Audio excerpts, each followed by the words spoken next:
10वी 12वीचं वेळापत्रक आता जाहीर झालंय। 20 फेब्रुवारी ते 18 मार्च अशी 10वीची परीक्षा असणार आहे आणि 10 फेब्रुवारी ते 18 मार्च अशी 12वीची परीक्षा असणार आहे। 10वी आणि 12वीच्या परीक्षेच्या तारखा आता जाहीर झाल्यात। महाराष्ट्र राज्य माध्यमिक उच्च माध्यमिक शिक्षण मंडळ यांच्या वतीनं घेण्यात येणाऱ्या 10वी आणि 12वीच्या परीक्षेच्या तारखा जाहीर झाल्यात।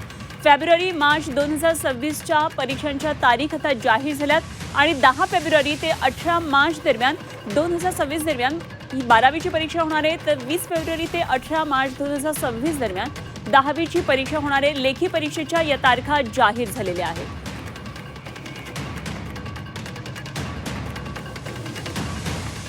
तर 10वी 12वीच्या विद्यार्थ्यांसाठी अत्यंत महत्त्वाची बातमी आहे ही। वर्षभर आता अभ्यास केल्यानंतर परीक्षांच्या तारखा कधी जाहीर होणार याकडे 10वी 12वीच्या बोर्डाच्या विद्यार्थ्यांचं लक्ष लागलेलं असतं आणि ही त्याचसाठी अत्यंत महत्त्वाची बातमी आहे। 10वी 12वीच्या परीक्षांचं वेळापत्रक आता जाहीर झालेलं आहे आणि फेब्रुवारी मार्चमध्ये या परीक्षांच्या तारखा जाहीर झाल्यात। 10वीची परीक्षा 20 फेब्रुवारीला सुरू होणार आहे, 12वीची परीक्षा 10 फेब्रुवारीपासून सुरू होणार आहे।